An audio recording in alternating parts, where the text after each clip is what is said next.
Pinayuhan ako ni Master na bantayan ng mabuti ang templo ng paghihiganti sa demonyo. Pero hindi pa niya nalalampasan ang ikapitong araw ng paglilibing. Agad kong pinakawalan ang mga demonyo sa loob ng tour pabalik sa mundo ng tao.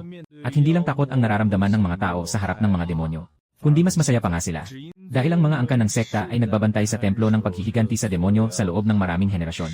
Kaya't ang mga tao sa mundong ito, matagal nang hindi nakakakita ng mga demonyo sa loob ng libu-libong taon. Mga tao na walang kaalaman.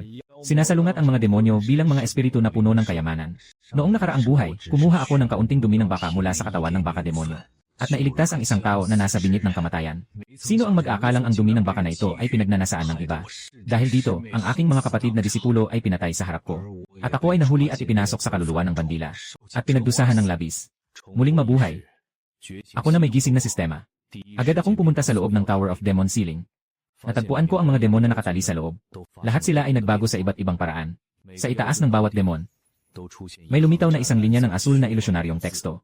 Kailangan ng Tsuktson lang na demon ng 630 na puntos ng demon.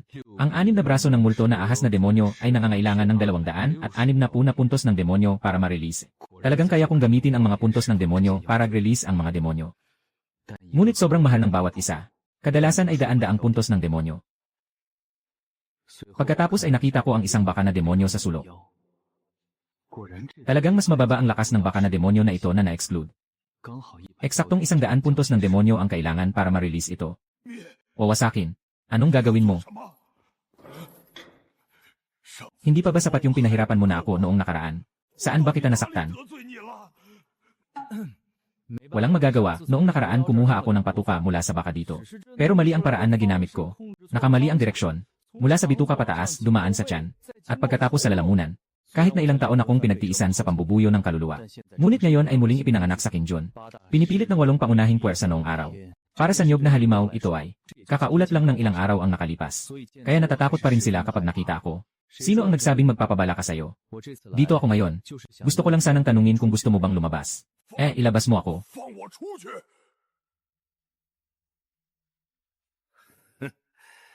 Impossible iyon. Bawat henerasyon ay may tungkulin na supilin tayo. Paano sila magiging kusang loob na palayain tayo? Hahaha, tama ka. Siyempre, niloloko lang tayo. At kahit gusto niya, hindi niya magagawa. Unang henerasyon ng formularyo ng pagkawasak. Walang kapangyarihan ang mga susunod na tagapagmana na magpalaya ng kusa. Hindi ako nagbibiro. Gusto mo bang lumabas? Sa bilangguan na ito, palagi akong inaapi. Walang masama, isang beses na lang ulit akong maluloko. Siyempre, gusto kong lumabas. Basta't papayagan mo akong lumabas. Anumang kondisyon ay maaari.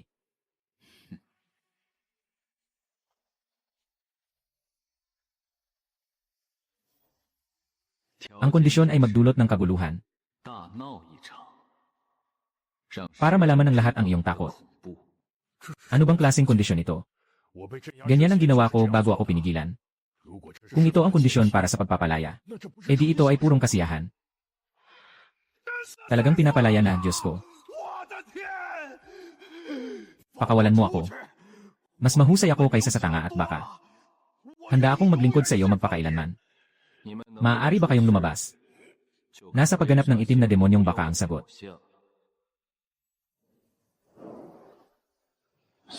Sana magamit ko ito ng maayos. Tanga mong baka. Kailangan mong magsikap ng mabuti. Mapasaya ang henerasyong ito. Kung hindi, tiyak na bababa ko ang balat mo. Pagbalik sa kwarto, si Ahaw at si Muje, nakatingin sa akin na may hindi mapaliwanag na ekspresyon. Nabahala na sila. Kuya, anong nangyayari sa'yo? Minsan nakangisi, minsan nakasimangot ang mukha. Mabilis tayong lumabas para salubungin sila. Yung mga tao kanina nakakatakot. Nang marinig ko ang sinabi ng junior brother, nabalik ako sa katinuan. Naging kalmado ang aking mukha. Tuwing naiisip ko ang mga taong iyon, naiinis ako. Para sa sariling kapakinabangan, sinulog nila si junior brother Ahaw ng buhay. Pinagsamantalahan ng junior sister na si Muje. Nakalubog sa lason, unti-unting natutunaw. Kailangan kong bayaran ang mga taong iyon. Habang tumataas ang antas ng pagpapalaya ng Black Demon Star na si Niu Yao, ang walang anyong kapangyarihan ng mga demonyo sa paligid, ay pumapasok din sa aking mga braso at katawan. Unti-unting bumubuo ng matibay na Black Demon Armor. Pagkatapos ay bumangon ako mula sa kama. Umiti ng magiliw at nagsabi, Huwag kang mag-alala pagkatapos ng lahat ng ito. Dadalhin kita sa kainan ng lambing na shabu-shabu. Umuusli na ang laway ni Ahau Muj nang marinig niya. Sabay-sabay kaming naglakad papunta sa plaza. Dati, ang lugar na ito ay tahimik at walang tao. Ngunit ngayon, puno na ito ng tao. 8 puwersa ang magkahiwalay na nakatayo. Siyempre ay may higit sa 100 tao. Ano bang klaseng sirang sekta ito? Na pinapahintay tayo ng ganito katagal. Lumabas na, sa wakas ay naglakas loob na. Tama nga. Samantalahin ang pagkakataon at tumawag ng mas marami. Bata, mas mabuti pang maging tapat ka. Paano nga ba nagmula ang Bailing Xiang? Mga kaibigan kong Daoist, ang Kangkyong Sword Sect ay handang subukan. Itong 3 masamang cultivator, bakit naman kami masasabi na masama? At pati ang dung ni Baka, na sinugal ang buhay ng espiritu, ay kinuhang galing sa matandang baka sa Tower of Demon Lock. Nasaan ang demonyong baka? Ibigay ang baka demonyo. Sino ang nakakaalam kung totoo ang baka na yon? Maliban kung makita natin ito ng ating mga mata. Kung umiiral ang baka na yon, wala kayong pakialam dito. Mga walang alam, umalis na kayo.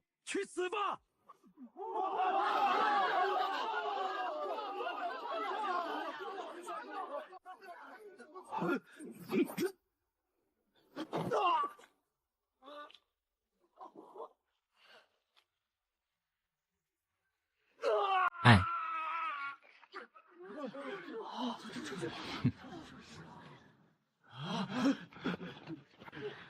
Ilan ang kailangan para dito?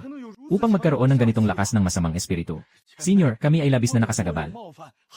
Mangyaring patawarin niyo kami. Oh. Senior. Tama ba na tinawag mo akong masamang tao kanina? Talagang nagulat ako sa inyong walang hiya. Noong wala akong lakas, inakusahan niyo akong masamang tao. Ngunit nang ilabas ko ang nakakatakot na puot na ito, kayo mga tao ay nagbago. Ito ang sinasabi niyong katarungan. Ano ang tama at mali? Basta't mayroon kang lakas, lahat ay maaaring baliktarin. Ako, ang tanggulan ng mga demonyo, ay nagsikap ng 80,000 taon para ipagbawal ang mga demonyo para sa sangkatauhan. Anong silbi nito? Sa huli, ang tanging nakuha ay ang inyong pagnanasa at mga labi ng buhangin. Tama na ang tungkulin ng sekta. Dahil walang awa ang mga tao. Huwag nang magalit kung ako'y walang utang na loob. Kailan ka naging ganito kalakas, kuya? Huwag mong maliitin ang iyong kuya. Huwag kang magmadali. Hindi ba sa tingin niyo na peke ang espiritong toro? Ang Zenyao Sect ay isang panakot lang. Walang totoong mga halimaw, di ba? Ngayon, ilalabas ko ang halimaw na Panginoon para makita niyo ng maayos. Sinasabi ba niyo na ang Zenyao Sect, na parang walang silbi, ay talagang may tago-tagong maraming halimaw? Itim na demonyo ng baka, 100% na ang paglabas. Matagumpay ang pagkakasunduan ng amo at alaga. Kailangan lang ng host ng isang pag-isip para mailabas si Shasan, ang demonyo ng baka. Kasabay ng tunog ng abiso. Biglang may itim na liwanag na sumiklab mula sa tower ng mga demonyo. Hahaha. Sa wakas, nakalabas na ako. Ang espiritu dito ay napakaganda. Sa wakas, hindi ko na kailangang tiisin ang pang-aapi ng mga taong iyon. Dahil sa pagpapalabas ng malaking espiritu mula sa baka, hindi nila ako nasugatan. Ngayon, ang aking sariling kakayahan ay hindi nahihigit sa baka. Bukod pa rito, sa isang pag-isip ko lang, maaari ko pang tukuyin ang kanyang buhay. Ano? Anong antas ng demonyo ito? Malapit na matapos si King Fengjun. Ito na ba ang pinakamahina na demonyo sa loob? Hindi ko inasahan. Kahit ang pinakamahina ay may lakas na katumbas ng ika-7 antas ng Martial Emperor. Ito na ba ang halimaw sa Thor sa likod ng bundok? Ang lakas nito. Kakainin ba tayo ng nakatatandang kapatid? Huwag kang matakot, tayo ay mga tao ng Zenyao Sect. Kailangan niyang makinig sa atin. Ginoong Itim. Ano pang kapangyarihan ang mayroon ka para mapigil ang halimaw na ito? Pakiusap, kumilos ka na.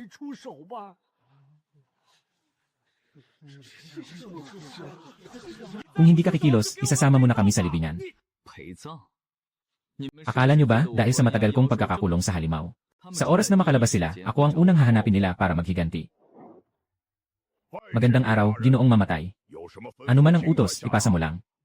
Ako, si Lao Niu, ay hindi nag-atubiling sumunod. Niu Yao, bakit ka nagpatira pa sa kanya?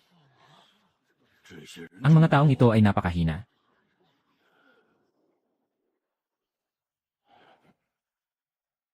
Baka mga alagad ng nakatataas. Tumayo ka na muna. Ako si Heishan Laoyao. Ikaw na nagmamalaki bilang tagapagtanggol ng mga demonyo. Ngayon ay nakikisama sa mga halimaw. Gumagawa ng ganitong kahiyahiyang bagay. Sinasabi ko sa iyo, mas mabuting ipagkait mo na ang demonyong baka na ito. Kakalabas ko lang. Tapos gusto niyong ibalik na naman ako. Talagang nakakainis. Sandali lang. Pakinggan mo ang ibig sabihin ng kanilang mga salita. Mukhang hindi sila mga tagapaglingkod ng hari, kundi mga kaaway.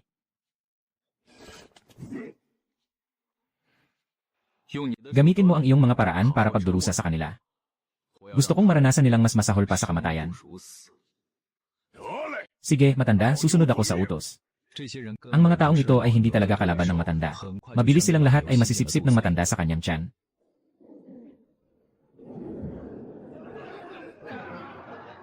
Nang agnas na masamang hangin. Ang malamig na hangin at masamang hangin ay nag-ugnay at naglalakbay. Paminsan-minsan ay naglalabas pa ng lakas ng buhay para magpagaling. Ang ganitong sakit ay walang katapusan. Hehe. May tiwala ako, hari ng itim na bundok, na mapanatili ang kanilang estado hanggang sa katapusan ng kanilang buhay. Hindi ba masama ang ganito, kapatid? Wala naman silang ginawa. Hindi kayo tinuruan ng master. Ako ang magtuturo sa inyo. Sa mundong ito, lakas ang pangunahing dahilan. Kung maalala nyo pa ang nakaraang buhay, malalaman nyo kung paano nila tayo tinatrato. Malalaman nyo kung gaano kalaking kasalanan ang mga taong ito. Hari ng Black Mountain, ano ang dapat kong gawin ngayon? Susunod, wawasakin ang lahat ng kapangyarihang kanilang kinakatawan. Nauunawaan, hari ng itim na bundok. Katatapos lang makakuha ng 5 puntos ng demonyo upang makapagpalaya ng susunod na demonyo. Masyadong kulang. Matapos umalis ng matandang baka, inabot ko ang kamay ko kay Ahumuk para ma-absorb nila ito ng mabuti. Ang enerhiya ng masamang puwersa sa kamay ko. Pagkalipas ng ilang sandali, binuksan nilang dalawa ang kanilang mga mata. Nakangiti sila. Ito ang kakayahang natutunan ko mula kay Lao Nyu, na nagbibigay sa kanila ng kaunting kapangyarihan ng masamang puwersa. Sa ganitong paraan, magkakaroon sila ng kaunting kakayahan sa sariling depensa. Napakapurong-purong ng hangin ng iseri.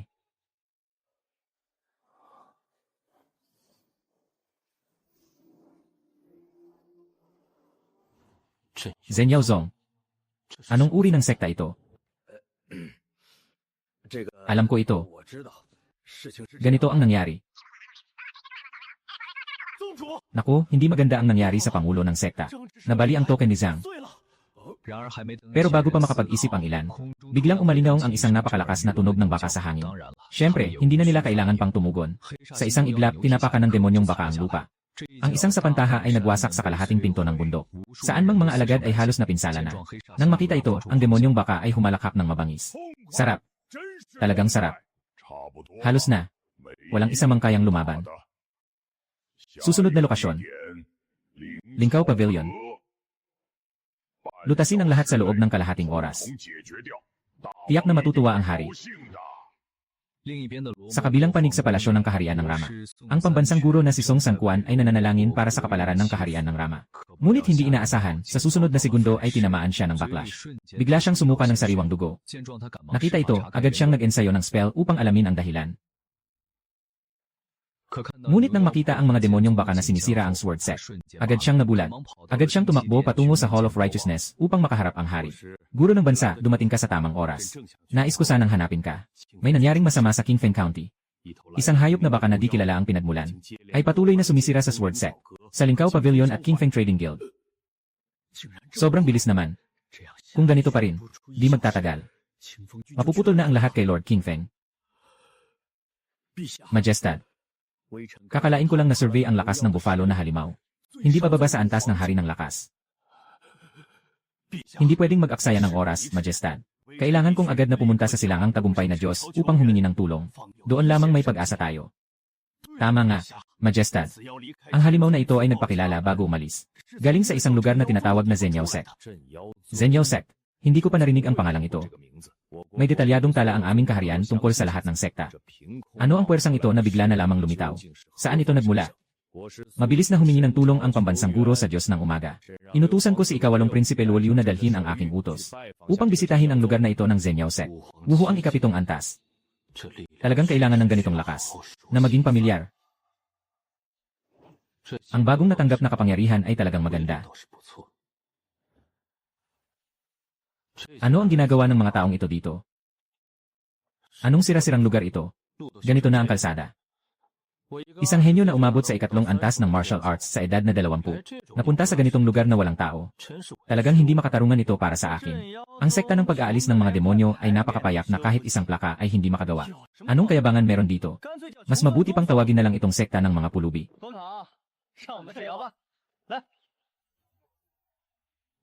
Sino ka? Matapang. Ako ang ika-6 na prinsipe ng kaharian ng Rama. Prinsip Rolly. Dahil ikaw ay tao ng Zenyao sect, bakit hindi ka agad lumuhod at magbigay galang sa akin? Ay. Naglakas loob kang saktan ako. Naka-counter ka sa akin. Ito ang hiyas ng aking ama, ang hari. Agad na yumuko. Bigyan mo pa ang sarili mo ng gantimpala. Ano ang sinasabi ng ulo ng baboy na ito na nagsasalita ng ganyan? Walang galang. Ito ay utos mula kay Emperor Lubu. Ipag-utos na agad na yumuko ka. Magpalo ka pa ng 100 malalakas na sipa sa sarili mo. Ako. Isinasalin ko lang ang sinabi ng ikalawang prinsipe. O utos. Kaya tanungin kita, bakit ko kailangang sakupin ang halimaw na baka? Dahil ikaw ay tao ng Zenyao sect. Kung ang lahat ng tao sa mundo ay masisira sa isang iglap, kaya mo bang akuin ang responsibilidad na ito? Hahaha. Ang mga tao sa mundo. Napakalaking sombrero. Upang supilin ang grupong ito ng mga demonyo, kami ay nanatiling matatag sa loob ng 10,000 taon. Ano ang kapalit nito? Ang mga tao sa mundo ay nawasak sa isang iglap. Ano ang kinalaman ko dito? Sabi pa, ang kapayapaan sa mundo ay dahil sa atin. Ngayon ay ibinabalik lamang ang lahat sa dati. 80,000 taon ng tahimik na pagtindig. Totoo ba? Dalhin mo ang iyong kamangmangan sa daan.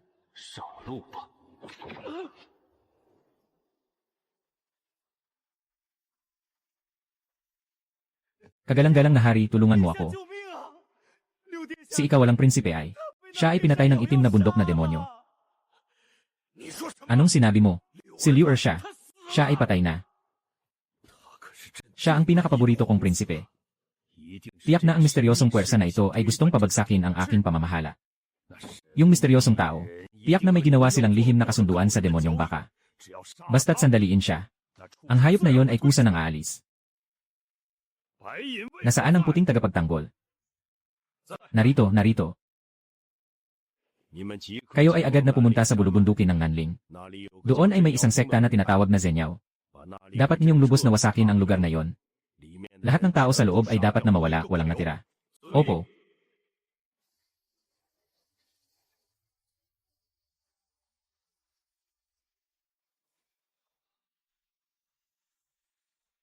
Kamakailan lang talaga ay kakaiba. Ang aming pagtatanggol sa demonyo ay sunod-sunod ang mga bisita. Pero sayang, parang mga hindi inaasahang bisita lahat. Pagkatapos makita ako ng White Shadow Guard sa ulap, hindi na nila itinatago ang kanilang anyo. Diretsong nakatayo sa hangin na may dalang espada. Pagkatapos, hindi nagsalita ang 5 tao. Sa halip, tahimik lang siyang umupo at tumayo ng tahimik. Nagsimula ng maghanda. Ang puting anino ng tagapagtanggol sa unahan. Sa patuloy na pagbibigay ng espiritu mula sa 4 na tao sa likod niya, biglang sumulpot ang matalim niyang espada na naglalabas ng enerhiya, kasabay ng kanyang pagputol gamit ang isang saksak. Isang nakakatakot na enerhiya ng espada na umaabot ng 100 metro. Diretsong sumugod sa akin. Ang hampas na ito ay tiyak na may lakas ng huling hari ng sandata. Takot ako na ang buong bansa ng Luma ay kayang tumanggap ng ganitong atake mula sa isang eksperto sa martial arts. Isang palad lang ang kayang bilangin. Ngunit sa harap ng malakas na suntok na ito, hindi ako nag-aalala. Sa halip, bahagyang binibitawan ko ang salitang tanggulan. Sa susunod na segundo, ang paligid ng aking katawan, biglang lumitaw ang milyon-milyong maliliit na itim na enerhiya, na direktang nakaayos sa isang parisukat na kalasag. Sa sandaling tumama ang pagsabog, ang malalakas na tunog ng metal ay umabot sa kalangitan. Agad na, ang liwanag na espada ay unti-unting nagkabasag-basag. Nakita ng puting tagapagtanggol ang sitwasyon at nagbago ang mukha. Paano ito posible? Pagsasakripisyo. Sa utos ng pinuno ng puting tagapagbantay, walang pag-aalinlangan ang ilang tao sa likod. Agad nilang sinimulan ang pagsasakripisyo. Ipinadala ang kanilang espiritu nang mabilis sa taong iyon. Ito ay isang lihim na pamamaraan ng pagkuha ng buhay.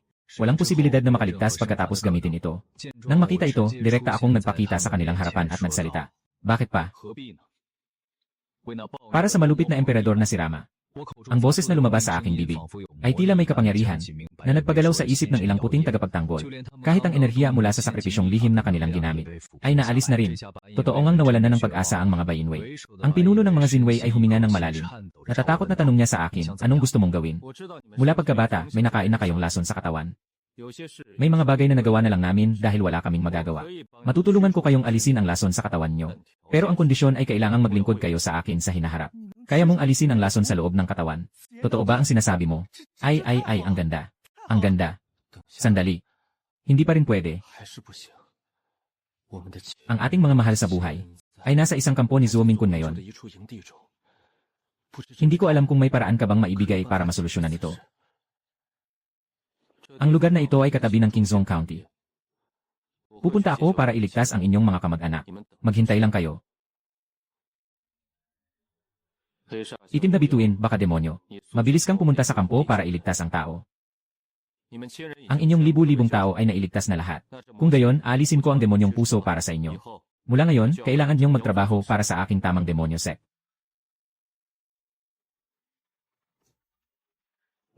Sa hinaharap, ipinapangakong maglilingkod sa aking Panginoon. Sila, halos nasa pinakatuktok na mga eksperto sa martial arts sa kaharian ng Rama. Lahat ay may kakayahang parang hari ng labanan. Lahat ay may lakas na parang isang mandirigma ng hari. Minsan, mas madali kung magpapadala tayo ng ilang tao para sa mga bagay-bagay. CJ, ipapadala ko si Niu Yao para kunin ang mga mahalaga sa inyo. Lahat ay dinala sa sekta. Dito muna sila maninirahan. Ang mga bakanting bahay ay lilinisin at maaari ng tirahan. Napakabuti nito. Pagkalipas ng isang oras, puno ng sigla ang sekta ng Zhenyao. Nang mailipat na ang lahat ng kamag-anak ng Bai Yinwei, bigla ay umabot sa halos 100 tao ang bilang sa sekta.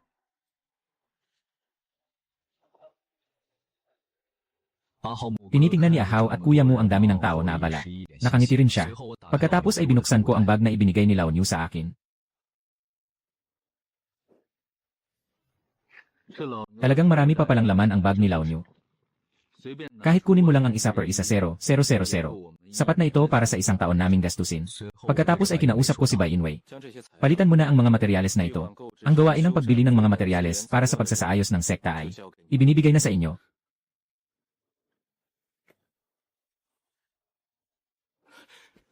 Sundin ang utos. Salamat sa tiwala, mahal na hari. Ako. Mahal na hari ng itim na bundok. Mayroon pa bang ibang gawain na ibibigay sa akin? Ikaw ba? Sugod sa imperial na lungsod. Kunin ang kaharian ng Rama bilang ating pangunahing base. CJ, ako'y alis na. Hari ng itim na bundok, maghintay ka ng magandang balita.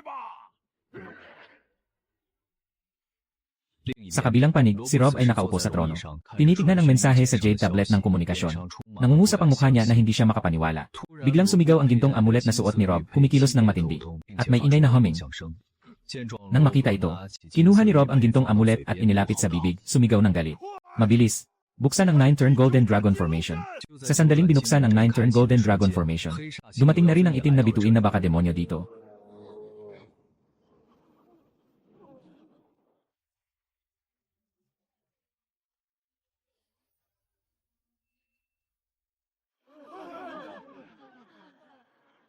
Nakaharang, nakakatakot. Ngunit bago pa man makapagdiwang ang mga tao sa loob ng lungsod, muli nang umikot ang itim na bituin na baka demonyo. Walang salinsalin, muling nagpasabog ng malakas na hampas. Ang proteksyon na kalasag ay parang isang pinatigas na lobo. Parang anumang oras ay pwede nang sumabog. Kahit ang 99 na gintong dragon na naglalakbay sa loob ng kalasag, lahat ay naglalabas ng mga daing ng pagdurusa. Sa oras na ito sa imperial na lungsod, kahit sino, mula sa mga mataas na opisyal hanggang sa mga karaniwang tao, lahat ay labis na natatakot. Nang makita ito, agad na umarangkada ang robe sa loob ng palasyo. Huwag ka nang magpatuloy sa iyong kamangmangan, demonyong baka. Malapit nang dumating ang Martial Emperor ng Dongsheng Dynasty. Kung hindi ka titigil, 300 na ang 100. Kung magpapatuloy ito, hindi lalampas ng 3 minuto. Tiyak na masisira ang pormasyong ito. Kailangan kong magpaliban ng kaunti pang oras. Hanggang dumating ang mga reinforcements. Nang marinig ng demonyong baka na si Hei Shaxin ang mga salitang silangang tagumpay, agad niyang itinigil ang malakas na pag-atake. Ito ay nagdulot ng labis na kasiyahan kay Rob. May palabas. Natatakot pa rin ang demonyong baka sa kapangyarihan ng Diyos. Malalim ang pundasyon ng Diyos. Sa pamamagitan ng pangalan, tiyak na mapapangalagaan ang kabisera. Ngunit ang susunod na sinabi ng demonyong baka ay nagpalumpo kay Lobo. Hahaha. Ano yon? Sa totoo lang, hindi ko talaga narinig na. Ang dinastyang Diyos ng Dongsheng ay naitatag pa lang 9,000 taon na ang nakalipas. Lene, Ako, luma na ang mga pinapalayas na baka 80,000 taon na ang nakalipas. Huwag mo nang pag-usapan pa ang tungkol sa dinastyang Diyos ng Dongshen. Kahit yung mga sagradong lugar na nananatili ng libu-libong taon. Sa harap ng mga malalakas na demonyong nasa loob ng aming Tower of Locking Demons, ay walang laban. Basta't hindi kumilos ang dakilang hari ng itim na bundok ng Zhenyao Sect. Ano ang halaga ng lahat ng mga tao sa inyo? Kung may dapat sisihin, sisihin niyo ang inyong malamig na pagtrato sa Zhenyao Sect. Naalala ko noong winasak ang Qingfeng County. Narinig ko ang mga tao na nagsasabi na ang Zhenyao Sect ay talagang hindi tinatanggap sa mundong ito. Ito marahil ang dahilan kung bakit nagpasya ang dakilang hari ng itim na bundok na palayain kami. Ikatatlo, itong demonyong baka ay tila hindi pinapansin ang silangang tagumpay na kaharian. Anong ibig sabihin nito? Itong natatanging demonyo, baka takot sa Zhenyao Sect. Yung itim na hari ay dapat tao rin. Kabilang sa Zhenyao Sect. Marahil itong makapangyarihang tinatawag na itim na bundok. Tama ang sinabi ng demonyong baka. Dahil hindi natin alam ang mga tahimik na kontribusyon niya. Kaya nagalit siya at pinalaya ang mga demonyo. Ang mga salita ng demonyong baka ay nagbalik sa atensyon ng publiko ang Zhenyao Sect. Ako rin ay nag-ani ng maraming puntos mula sa mga demonyo. Ngunit ang demonyong baka, naramdaman ang pagsisisi ng mga tao sa loob ng lungsod. Ngunit siya ay labis na walang pakialam. Kaya't itinaas niya ang kamay upang wasakin ang angkan ng Rama. Gayunpaman, sa sandaling siya ay handa ng muling ipagpag ang kanyang mabigat na sibat. Bigla siyang naging seryoso. Tumingin sa langit sa likuran, at nakita ang malalayong abot ng kalangitan. Isang kilalang lalaki ang lumalapit mula sa malayo. Ang enerhiya ng langit at lupa ay kumikilos dahil dito. Ang tanawing ito ay nagpasigla sa lahat ng nakakita. Si Rob ay kumindat din at nagsabi, "Hindi naman siguro. Dumating na ba ang mga sundalo ng Diyos?" Ngunit ang guro ng bansa ay kakaalis lang mula sa teritoryo ng Loma. Hindi pinansin ng itim na demonyong baka ang mga salitang ito. Sa halip ay lumuhod siya ng may paggalang at nagsabi, "Nagmamalaki sa itim na hari ng bundok. Bakit kayo mismo ang dumating?" Agad na nagulat ang mga tao sa loob ng palasyo. Hindi ko pinansin ang lahat. Diretso akong nakipag-usap sa demonyo. Hindi pa nababasag ang itim na baka na pormasyon. Sandali lang. Atake na ako.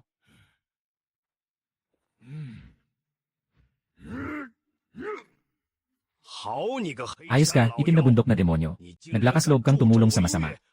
Nakatayo ka kasama ang demonyong baka. Hindi lang ako nakatayo kasama ang lahi ng mga demonyo. Ngayon, sisirain ko ang iyong katawa-tawang balak.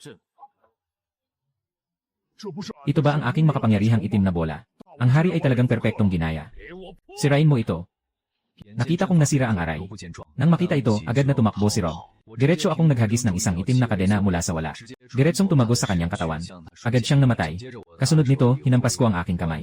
Maraming perlas ang bumagsak sa lupa ng lungsod. Naging mga kalansay na sundalo agad. Itim na baka. Sila'y pinapalaya sa lahat ng may kaugnayan kay Haring Rama. Opo, Haring Black Mountain.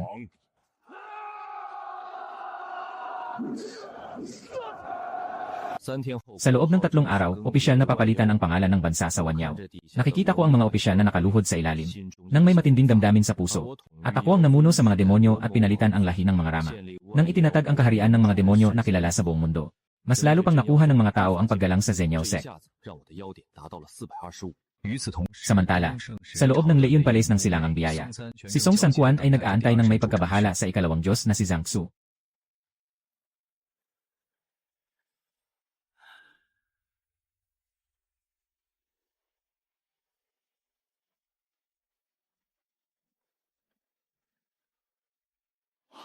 Magandang araw, ikalawang Diyos. Walang dahilan para maging formal, Ginoo. Sabihin mo nga, ano na ang kalagayan ngayon sa Ramaro? Yung itim na dambuhalang demonyo, hindi lang pinatay ang royal family. Pinalitan pa ang pangalan ng bansa sa Wanyaogo. Ang kapal ng mukha. Kahit ang tao ay nakikisawsaw sa mga demonyo at nagtayo pa ng bansa. Tama, tama. Yung itim na dambuhalang demonyo talaga ang sama ng loob. Pero mukhang may kakayahan siyang makipaglaban na parang isang hari ng martial. At ang alaga niyang baka ay kasing lakas din. Huwag kang mag-alala, kikilos ako. Isang simpleng tao na hindi alam ang 3 buhay. At isang tanga na baka ay nangahas pang hamunin ang kapangyarihan ng Diyos. Saktong nandito si Sun Ye ng Taiking Taoist Temple. At si Zhang Teilu ng Shenyanzong. Tayo 3 ay sabay-sabay nakikilos. Tiyak na mapapalayas natin sila ng may puwersa ng kidlat. Nandito ako para suportahan ang ikalawang Diyos. Umaasa akong magbabalik kayong matagumpay.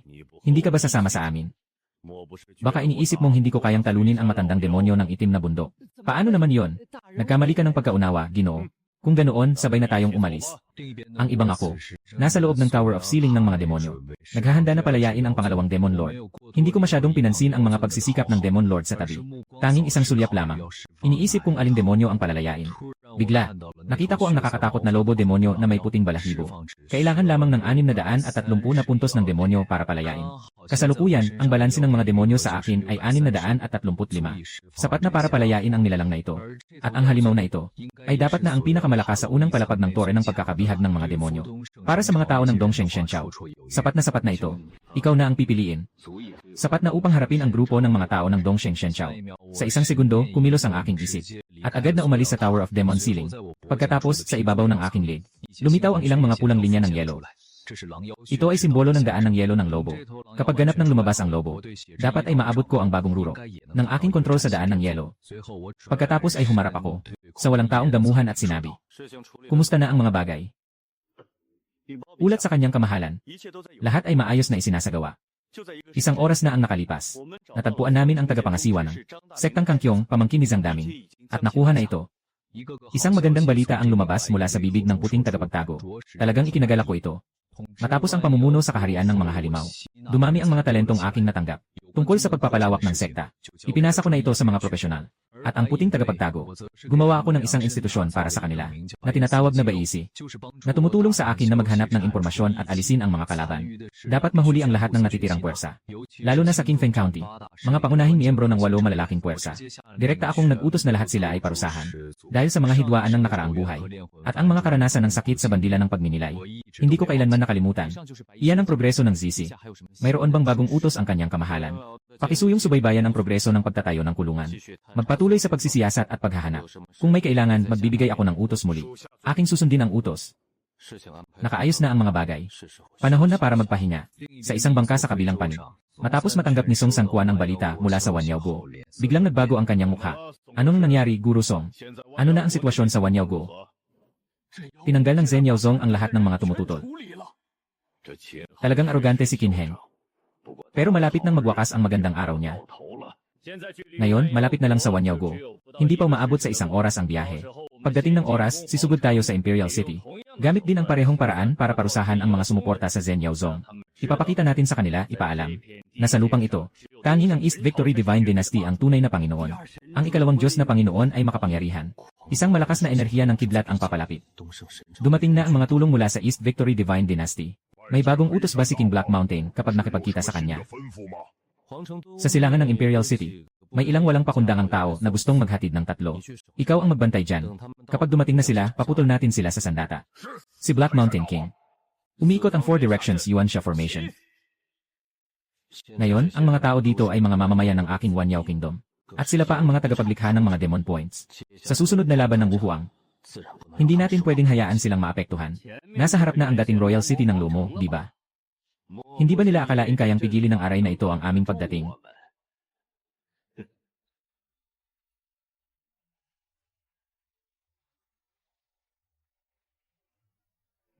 Saan kayo pupunta? Magsimula muna tayo sa ilang laban, ako at ang aking matandang baka. Ikaw ang halimaw na naghasik ng lagim sa teritoryo ng tao. Ngayon, ako si Zhang Xu, kumakatawan sa silangang tagumpay na Diyos, upang talunin ka. Ililigtas ang milyon-milyong tao mula sa panganib. Hahaha, tumawa ka, ako ang matandang baka. Ano ba ang silangang tagumpay na Diyos na yon? Ikaw pa ang gusto pang mag-ayos sa akin. Talaga namang hambog ka. Kung hindi sana kumilos ang dato ng Black Mountain at ang klan ng pagsugpo sa diwata, matagal nang natalo na sana kayo sa labanan. At nakikisawsaw ka pa sa paglaki mo ng walang hiya. Kahit na ganito, parang ang lakas ng dating mo. Para kang may pinapakitang gilas. Kung sakaling ang dato ng Black Mountain, palayasin ang mga natatanging demonyo sa itaas na mga antas. Humihip lang sila, mawawala ka na parang alikabok. Napaka-ambisyoso. Sandali lang kayo, mga Ginoo. Kaya kong talunin ang demonyong ito ng mag-isa.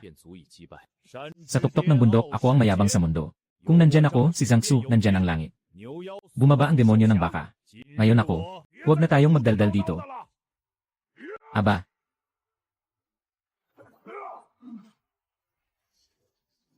Naupo ako ng komportable. Nanonood sa labanan ng mga demonyo at mga umaatake. At pagkatapos ay mabilis na nakakuha ng mga puntos ng demonyo. Ang pakiramdam na ito ay talagang kahanga-hanga. Pagdating ng araw, tiyak na madaling matatalo ang ilang mga kalaban mula sa Eastern Divine Dynasty. Sa kanilang paghihiganti. Sa proseso ng pagpapalaya, unti-unting na-replicate ko na ang mga kakayahan ng tiyan ng demon. At ang aking sariling martial arts realm ay umabot na sa Wuhuang Ninth Heaven. Kung ako mismo ang kikilos, madali lang niyang matalo si Zhang Xu. Pero kapag pinayagan si Xu na lumaban, mas mataas ang posibilidad na makakuha siya ng demon points. Kaya hindi pa siya kailangang magmadali ngayon. Kung ganito katapang ang Buffalo Demon, hindi kaya mas malakas pa ang Black Mountain Old Demon? Kung kaya niyang supilin si Black Mountain Old Demon, tiyak na may kakayahan siyang makipaglaban bilang Wuhuang. Kung magtulungan tayo, hindi tayo siguro mananalo. Huwag magpanik. Ngayon, abala ang itim na dambuhalang demonyo sa pag-aayos ng malaking depensa. Walang oras para lumaban. Bakit ang batang ito ang sobrang tanga? Baka pa rin siyang nagnanasa sa mga peking pangalan at trono. Talagang sobrang hangal niya. Ngayon ang pinakamahalagang bagay. Malinaw na nakikipagtulungan siya sa halimaw na baka. Para mapalayas tayo. Pero itong matandang halimaw sa Black Mountain, para lang maprotektahan ang ilang ordinaryong tao. Sayang ang espiritu na nawala. Hindi ba't parang kabaliwan ito? Kahit na ang kanyang gawain ito ay nagdudulot ng paghanga at paggalang mula sa mga tao sa loob ng lungsod. Pero kung matalo tayo sa laban mamaya, mawawala na ang buhay. Ang sinasabing suporta ng tao ay wala ring halaga, di ba? Haha. Ngayon, ito ang ating pagkakataon. Sa maikling pag-uusap, si Hishaxing, ang baka demonyo at si Zhang Su ay naglaban na ng daan-daang beses. Napakatindi ng laban. Pareho silang sugatan. Pagkatapos, nakahanap si Zhang Su ng pagkakataon na itulak ang demonyong baka pabalik at sumigaw. Sonye, Zhang Tailu, bakit kayo nakatayo lang dyan? Halika na at tulungan akong talunin ang demonyong baka na ito. Hinampas ni Sonye ang alikabok sa kanyang kamay ng ilang beses. Isang larawan ng Tai Chai ang lumitaw. Agad itong lumawak sa itaas ng labanan. Puno ng tila di mabilang na diwa ng dao. Pagkatapos, naging magaan ang katawan ni Zhang Su. Ang bilis ng kanyang pag-atake ay tumaas ng 30%. Samantalang ang itim na bituin na si Niu Yao ay kabaligtaran. Parang nakatali siya sa mabigat na tanikala. Naging mabagal ang kilos. Habang si Zhang Tailu ay mabilis na iniikot ang kamay. Kinuha niya ang isang gintong rosaryo at mabilis itong nilaro. Mahinang bumubulong. Sa susunod na saglit, sumik ang mga gintong liwanag papunta sa itim na demonyong baka. Sa isang iglap, tumagos ang gintong liwanag sa katawan ng demonyong baka. Kasabay ng mabagsik na pag-atake ng tatlong makapangyarihang martial emperor. Nagsimula nang umatras ang itim na demonyong baka. Buti na lang, masyadong tanga ang itim na matandang demonyo. Iligtas mo ako, itim na hari ng bundok. Maglalabas na ba ng lakas ang itim na matandang demonyo? Mabilis ang labanan. Unahin ang pagpatay sa demonyong buhawi. Tatlong tama. Ngayon, lahat ng atensyon ng tao ay nasa demonyong baka. Walang nakakapansin sa akin. Sa lalong tumitinding amoy ng niebe, 15 minuto na ang nakalipas. Ang paglabas ng Snow Demon Wolf ay umabot na sa 100%. Sa unang palapag ng tower na ito, ay isang napakalakas na demonyo, napapalapit sa akin. Talaga namang nagdudulot ka ng problema sa hari, ikaw na hangal na baka. Sino ang nagpaantala sa inyo? Ano? Ano yan?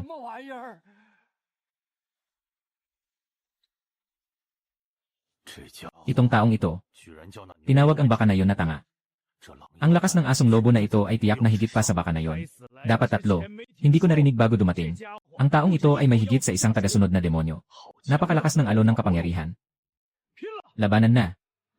Ngunit sa oras na ito, ang itim na demonyong baka ay hindi na nag-aalala. Dahil sa lakas ng demonyong lobo, alam na alam niya ito. Ang taong ito ay nasa tuktok ng ika-9 na antas ng emperador ng digmaan. Isa siyang kalahating hakbang na wuzong. Dagdag pa ang Snow Dao at ang lakas ng sinaunang demonyong lahi na Snow Vein. Yung tatlong kalaban ay hindi talaga nasa isang antas. Lobo, tulungan mo ako.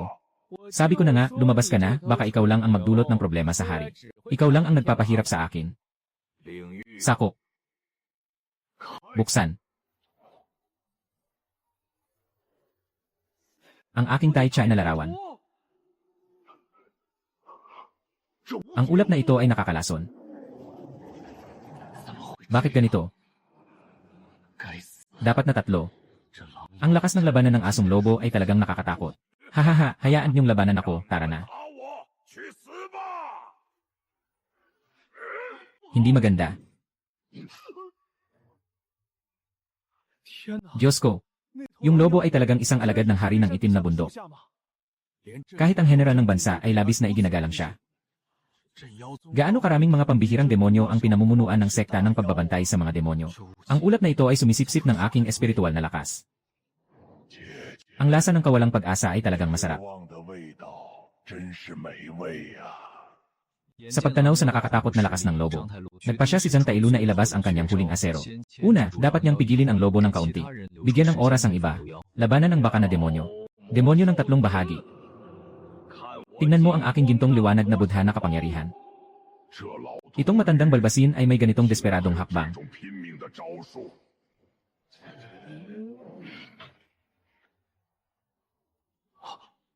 Nagtagumpay ba?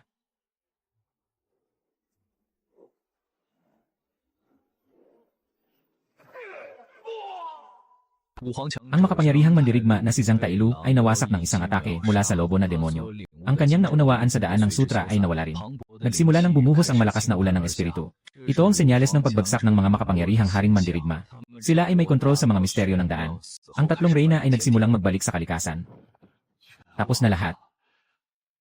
Lahat ng elite ng pambansang kaharian ay nawasak na. Kahit anong kakayahan nyo, niyayamot nyo pa rin ang paghamon kay Haring Black Mountain. Tama pala. Nandyan pa ang isang mabahong albularyo. Walang hanggan ang Tai Chai. Ipinagtatanggol ng bagwa.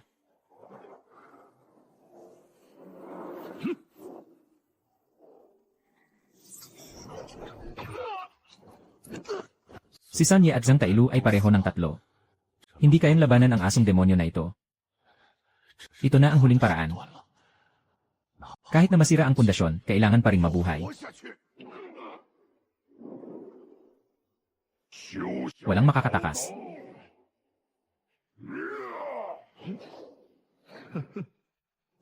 Hindi na ako makikipaglaro sa inyo.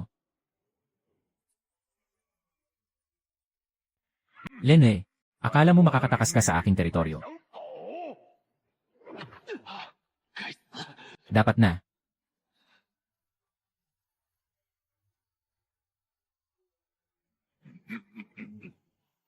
Sandali lang, kapatid na lobo. Mayroon tayong dapat pag-usapan. Sa iyong pambihirang kakayahan, bakit ka pa magpapakababa? Sumali sa Dongsheng Shenchao upang maging unang pinuno ng mga demonyo. Hindi ba't maganda yon? Kakaunting sandali lang ang nakalipas, nagbanta pang walisin ang lahi ng mga demonyo. Ngayon, hindi na kaya. Kailangan na talagang humingi ng tulong. Hahaha. Tawa ako'y isang matandang baka na. Ito ang katatagan ng Shenchao. Unang diablo ng bansang Diyos. Talagang nakakaakit pakinggan, Ngunit ayokong maranasan ang kapalaran ng pagtataksil sa hari. Huwag mo nang alalahanin ang mababaw na hari ng itim na bundok.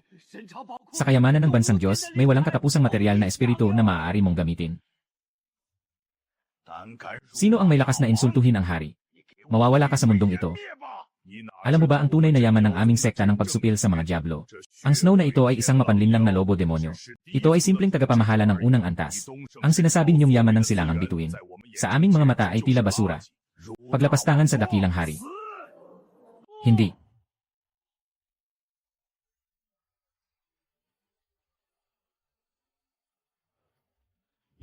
Isang henerasyon ng Diyos ang nahulog dito.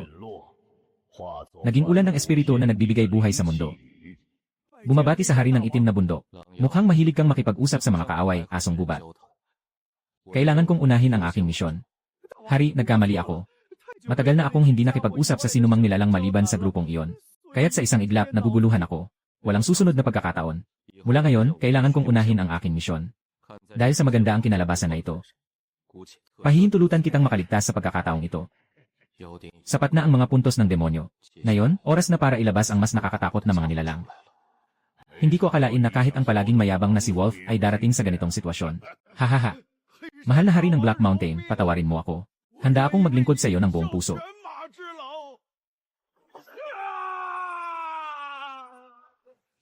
Nakalutas na ang Song Sangkuan. Kinuha ko na ang walang may-ari na Thunder Airship. Mabilis ang desisyon ng hari. Sobrang hanga ako sa iyo, matandang baka. Hari, ito ang nakuha kong storage ring kanina. Ang taong ito ay mabilis talagang makisama.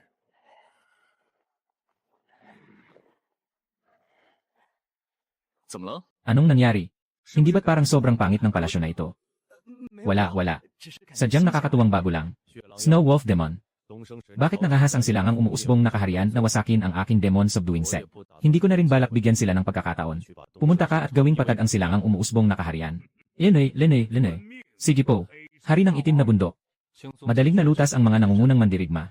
Tumaas ang prestihyo ng Zhenyao Sect. Naglabas ng Snow Wolf Demon na gumastos ng 630 puntos. Ngayon, lahat ay naibalik na.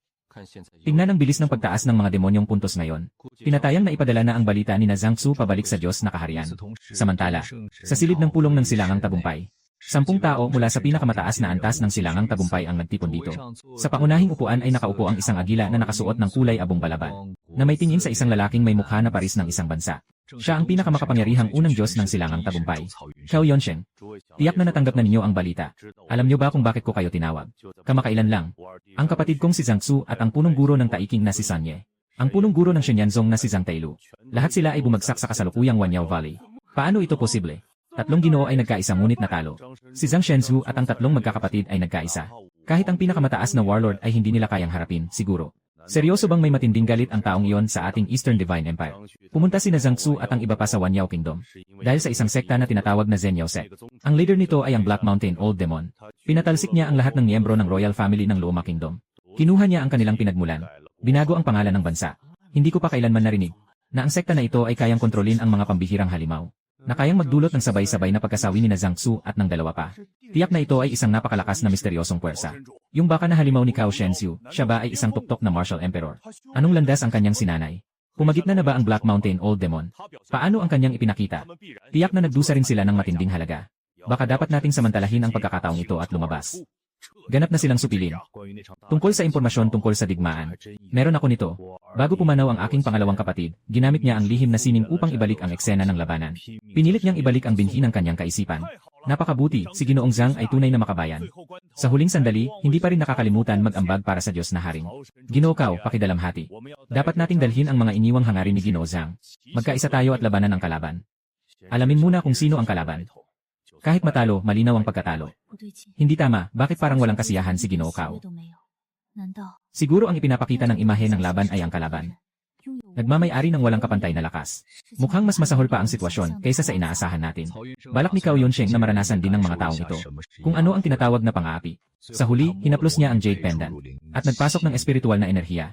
Sa susunod na segundo, naglabas ang Jade Pendant ng enerhiya, na nagpakita ng eksena ng labanan sa imperial na lungsod ng mga demonyo. At nang makita ng mga mandirigmang huwad na hari ang eksenang ito, lubos silang nabigla.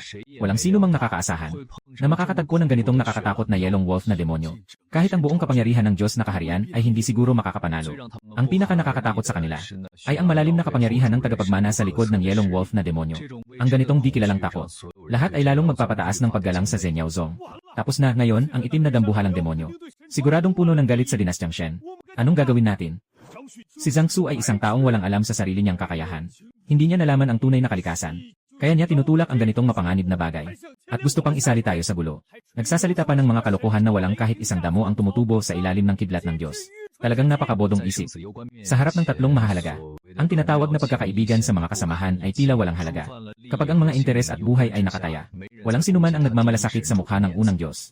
Bukod dito, bago umalis si Zhang Tzu, nakuha rin ang pahintulot ni Cao Yunsheng. Sige na, tigilan niyo na ang gulo.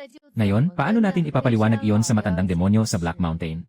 Hindi rin niya isipin na ang pag-atake sa Town of Demon Suppression ay personal na interest ni Zhang Shen. Magpakalma kayo. Nasa isang bangka tayo. Ngayon, ang dapat isipin ay kung paano haharapin ang posibleng paghihiganti. Ang mga taong ito, kapag may nangyari, ay nagiging magulo lang. Ang mga salita ni Liu Ruyan ay nagbigay ng kaunting kapanatagan sa lahat. Tama si Liu Wuhuang. Ang halimaw na lobo ay labis na mabangis.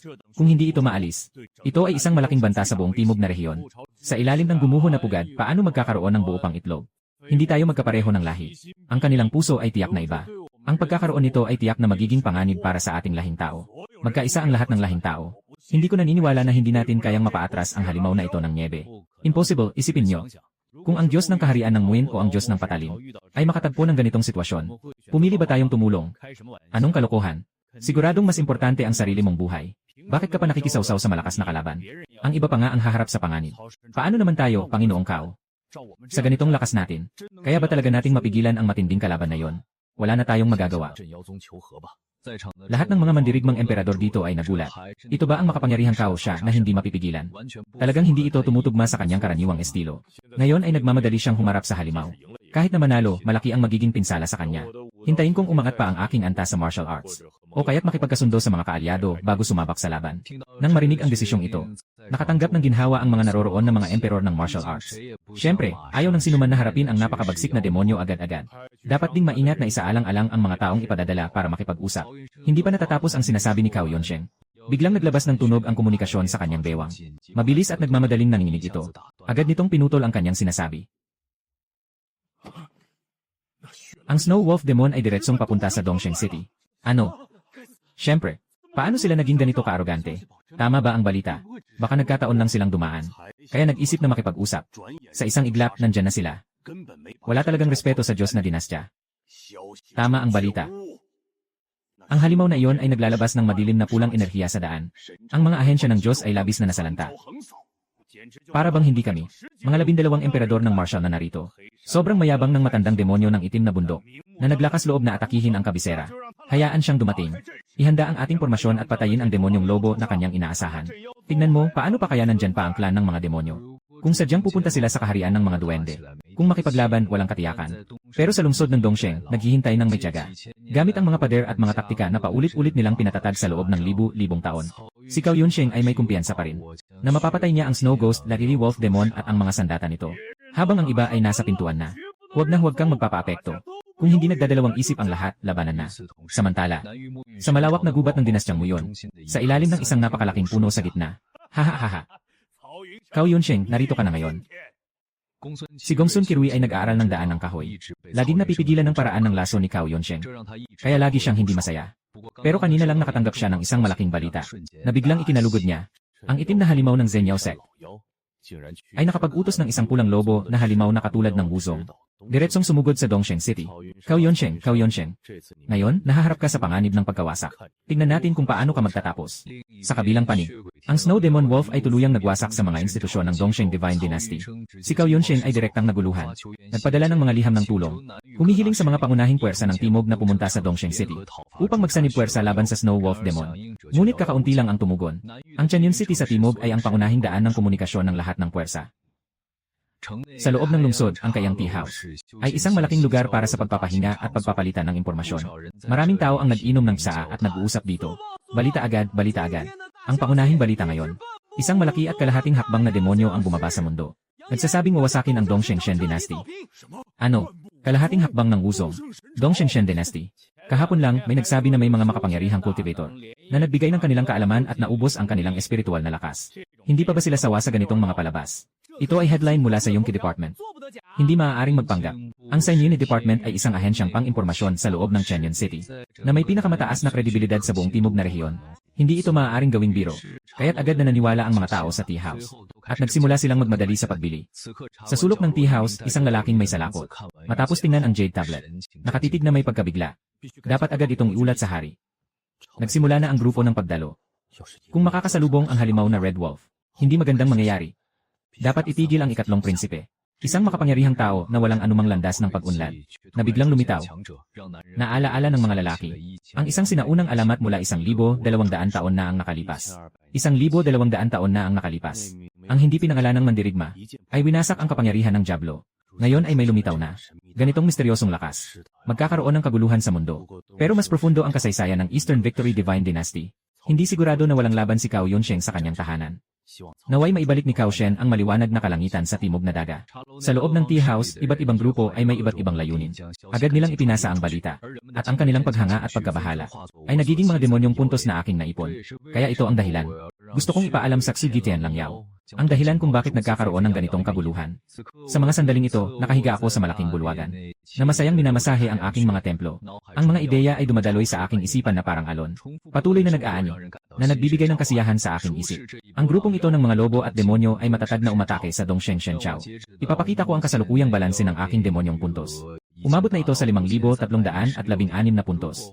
Kung i-convert sa halaga ng Yuki Gitian Lang Yao, sapat na ito para makapaglabas ng 8 kapantay na demonyong Panginoon. At may natitira pang. Halos kaya na ngayon ang pagpapalaya ng ikatlong demonyong Panginoon.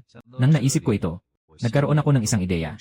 Diretso na akong pumunta sa ikalawang palapag ng Tower of Sealing. Kabaligtaran ng unang palapag. Ang mga berdeng haligi sa magkabilang panig ay bumubuo ng bilangguan. Mas komplikado ang mga rune. Mas malalim ang mga mekanismo. Nang makita akong nandito, ang mga demonyo dito ay nag-umpisang mag-alboroto. Ang mga demonyo ay sabay-sabay na nagsalita, narito na si Mi. Nakapagod ka na, sir. Hayaan mong lumabas ang alipin para masahihin ang iyong mga binti. Nakikinig sa mga sobrang magagalang na salita. Kumilos ang aking labi. Grabe. Sino ang maniniwala na kayo ay mga malupit na demonyo mula sa sinaunang panahon? Parang mga alipin ang bawat isa sa inyo. Maging mas magalang pa kaysa sa mga yunuko at mga dalaga sa imperial na lungsod. Pagkatapos nyon, hindi na ako nagsalita pa. Diretso akong tumingin sa isang ulo ng demonyong Panginoon. Nagsimulang mamili. Ang demonyong Panginoon na may 3 mata na may kamalayan ay nangangailangan ng 2,350 na demonyong puntos para maglabas. Ang demonyong Panginoon na may 1,000 sako ay nangangailangan ng 4,755 na demonyong puntos. Ang demonyong Panginoon na naglalaman ng apoy at lava ay nangangailangan ng 3,840 na demonyong puntos. Tiyak na iba ang demonyong Panginoon sa ikalawang palapag. Batay sa dami ng demonyong puntos na kailangan para sa pagpapalaya, mas malakas ang lakas kaysa sa unang palapag. Ang pinakatuktok sa unang palapag na Yuki Gitian lang yaw lang ay 630 puntos. Samantalang sa ikalawang palapag, madalas lampas 2,000. Hindi ito katulad ng kaunti lang. Pero hindi ako interesado sa mga bagay na kayang gamitin sa 2 o 3,000 demon puntos. Hindi ako interesado. Plano kong gastusin ng isang beses ang kabuang 5,316 na demon puntos. Biglang napatingin ako sa sulok ng kulungan. Nasa nakakulong ang isang humanoid na kitsyon. Mahaba ang kanyang buhok na parang bumubuhos. Parang bulaklak ang kanyang mga labi. Maputi ang kanyang balat na parang jade. May kurba ang kanyang katawan na natural na may alindog. Ang Dream Demon Ninetales Demon Lord ay nangangailangan ng 5,270 na demon points para maglabas. Ang demon points na kailangan ay eksaktong tugma sa aking hinihingi. Ginoo, pakalabas niyo na po ako. Sisikapin kong paglingkuran ka ng mabuti. Ikaw na yon. Pagpapalaya ng pagkakataon, isang tagumpay. Nakita ang eksenang ito, lahat ng mga demonyo sa paligid ay sobrang naiinggit. Pakiusap, pakawalan mo rin ako. Maaari din kitang paglingkuran. Nag-rolling ayes ako. Wala akong gana na ipaliwanag sa kanila.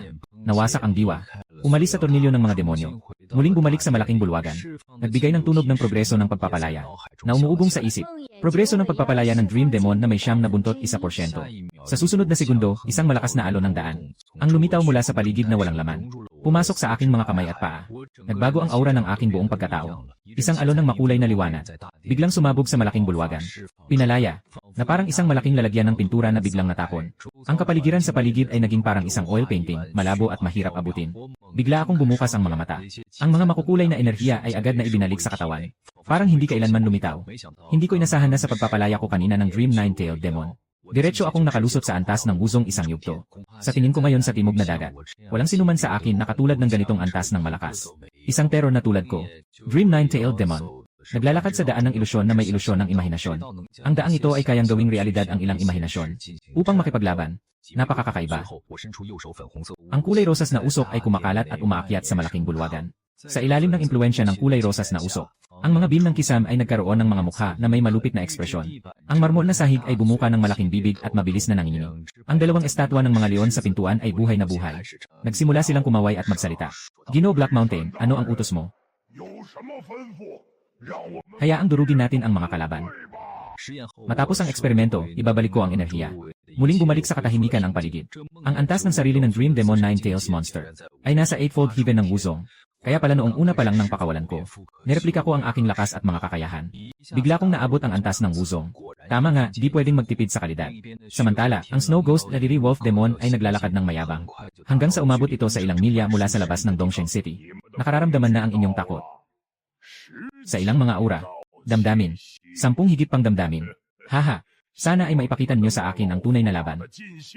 Sa pag-isip na ito, mabilis na bumilis ang mga hakbang ng Snowy Phantom Wolf Demon. At mabilis na nakita ang unahan, ang Dongsheng City na nakabalot sa purple na lightning barrier. At mayroon pang nakalutang sa hangin. Ang unang Diyos Espiritu na si Cao Yunsheng ang pangunahin, kasama ang ilang mga haring militar. Ang ikalawang kapatid na lalaki at ang panganay ay maghihiganti para sa iyo ngayon. Dumarating na sila. Lobo na halimaw, kung magpapatuloy kang magmatigas at hindi magpapakumbaba, ang magiging kapalit lang ay 100 at 100. Sasakmalin ka niya. Pagtanggal ng mga demonyo at pagtatanggol sa daan. Sa harap ng mga sigaw at pagmumura, ang ngiti sa labi ng Snowy Wolf Demon ay lalong umangat. Talagang masaya siya. Habang mas kinamumuhian ng mga tao ang hari, mas lalo nilang iniiwasan ang Demon Suppression Sect.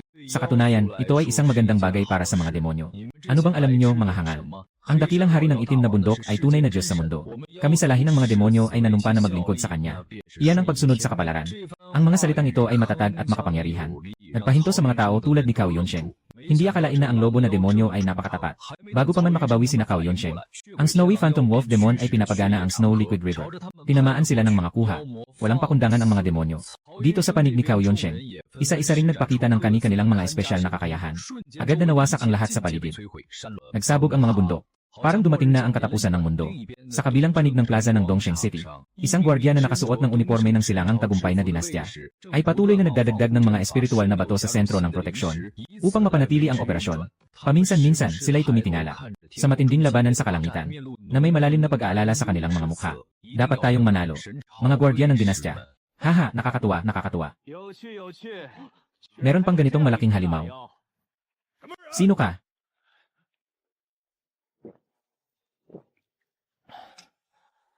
Mas masarap pa ang alak na ito kaysa sa amoy ng Diyos ang dinastya. Saan nanggaling ang mga rebelde na may lakas loob na siraan ang dambana? Iyan ay 3 kasalanan. Bumaba ka na dyan. Lene. Ano ba si Cao Yunsheng? Madali lang siyang mapatay. Boulder na baliw. Bakit hindi ka pa bumaba para tumanggap ng parusa?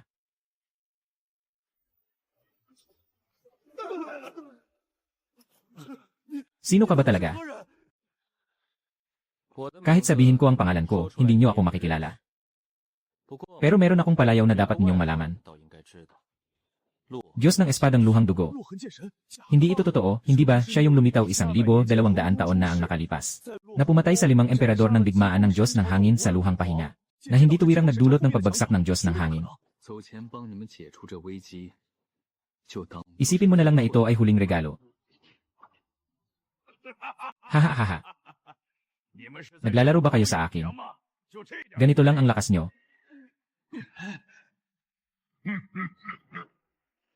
Dapat nasiyahan na kayo sa laban, di ba? Ngayon na ako na.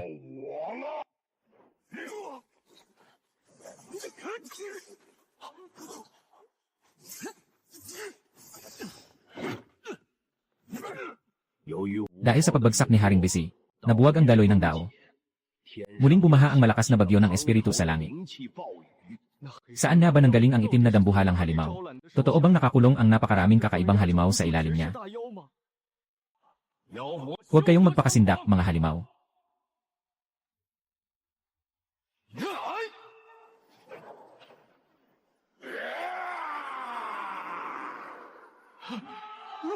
Si Lord Ludian ay isang tunay na bayani.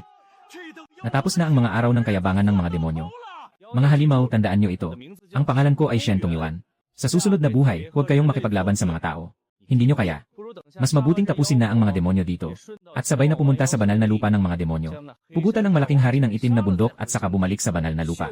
Napakasakit na yon ng Snow Ghost Wolf Demon. Sobrang inis. Kung hindi lang siya nakakulong sa Tor ng matagal, hindi niya papayagang mang-aapi ang mga tao sa harap niya. Alam niya na may dalawang pagpipilian lang siya ngayon, tumakas o makipaglaban. Pero kung tumakas siya, hindi matatapos ang misyon niya at mapapababa ang tingin sa kanya ng hari.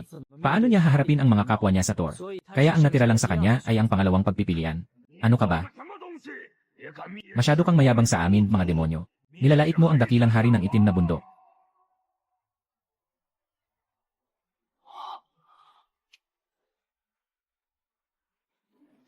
Shen Tongyuan, 3 beses.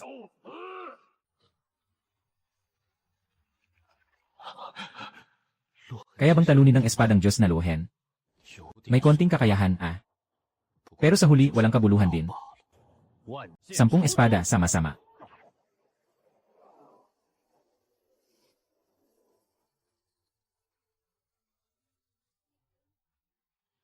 Matapos ang ilang minutong labanan, ang mga demonyo ay nagpakita ng panghihina.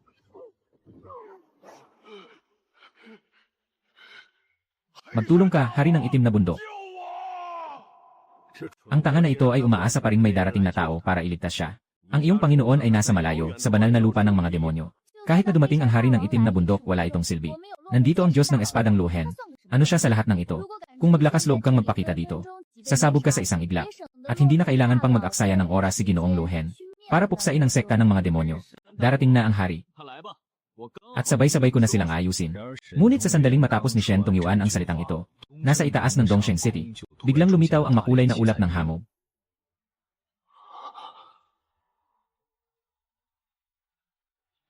At sabay nila akong pinagsama-sama. Ang laki ng loob mo. Ikaw ang itim na demonyo sa bundok na nangahasirain ang plano ko. Humayo ka na.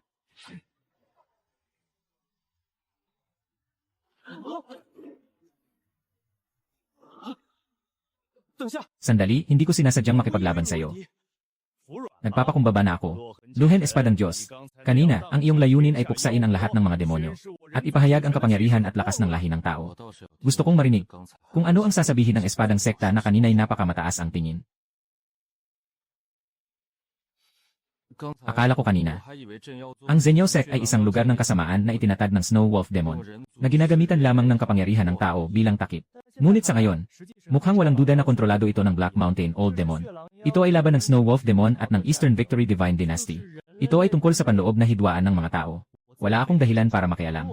Mas mabuti pang mag-inuman tayo. Baka hindi na tayo magkaibigan kung hindi tayo maglalaban. Shen Tungyuan, ikaw. Ikaw, maliit na tao na takot sa malalakas. Akala ng mga tao sa timog na mali sila sa'yo. Bakit kailangan mo pang makialam sa aking mga gawain? Maliit na tao na dapat ayaw sa'yo.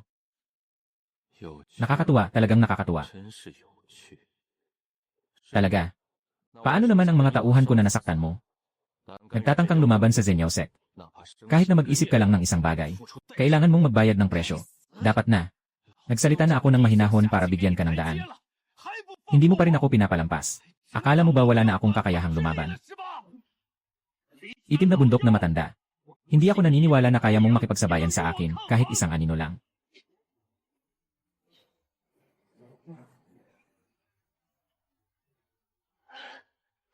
Pakipigil mo ako. Dapat si Xiao. Ngayon ay parang kabibi na lang. Bakit ganito? Yung itim na demonyo sa bundok ay hindi naman totoong katawan. Pero kaya nitong labanan si Lu Hen, ang Diyos ng Espada. Gaano nakalakas ang kanyang kapangyarihan? Tiyak nang hindi na niya kaya pang magtagal. Itim na bundok na matanda. Hindi mo ako kayang takutin. Ako ay tao ng banal na Ling Xiao. Hindi mo ako pwedeng galawin. Banal na Ling Xiao. Ito ba ay mula sa kapangyarihan sa labas ng timog na rehiyon? Nga. Yung biglang sumulpot na si Diyos ng Espada, Lu Hen. 9% ng siyam ay hindi mga lokal na mandirigma. Mabangis na matanda ng Black Mountain. Wala tayong personal na alitan. Mas mabuti para sa lahat kung titigil na tayo. Ano sa tingin mo? Lene, hindi ba malinaw ang sinabi ko kanina? Sino ang may lakas ng loob na labanan ang Demon Suppression Sect? Lahat ay may kapalit.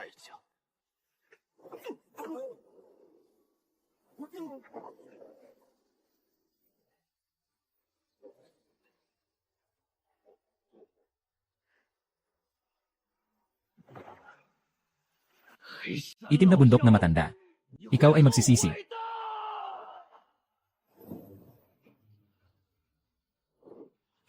Ang mga piraso ng puting balabal na nagkalat ay nagpapakita na ang alamat ng Diyos ng Espada na kilala sa timog sa loob ng 1,200 taon ay bumagsak na. Ang itim na bundok na matanda ay makapangyarihan. Nais gamitin ang pangalan ng banal na lupa ng linggo upang takutin ang hari. Napakabata ng isip. Ito ay isang Diyos ng kamatayan na kahit ang mga natatanging halimaw ay natatakot. Siyempre, ang lobo ng yelo. Ang lobo ng yelo ay humihingi ng utos mula sa dakilang hari. Ay clear ang lahat ng mga taong may malapit na ugnayan sa mga emperador ng digma. Walang natira. Sundin ang utos, dakilang hari ng itim na bundok. Araw na ito, ang Dongsheng Shenchao, isa sa mga pinakamalakasan na New Old City, ay tuluyang nawasak sa kamay ng umuusbong na Zenyao Sect. Lahat ng mahigit sa 10 emperor ng martial arts na pinangunahan ni Cao Yunsheng ay bumagsak. Pati na ang alamat na espadang Diablo ng Lu Hen ay nahulog din sa kamay ng pinuno ng Zenyao Sect. Patuloy na umusad. Mula sa araw na ito, ang kaharian ng mga demonyo ay pinalitan ng pangalan bilang banal na lupa ng mga demonyo. Mga ginoo ng Timog Pulo, walang sinuman ang dapat bumagsak. Lahat ay dapat sumailalim sa aming banal na lupa.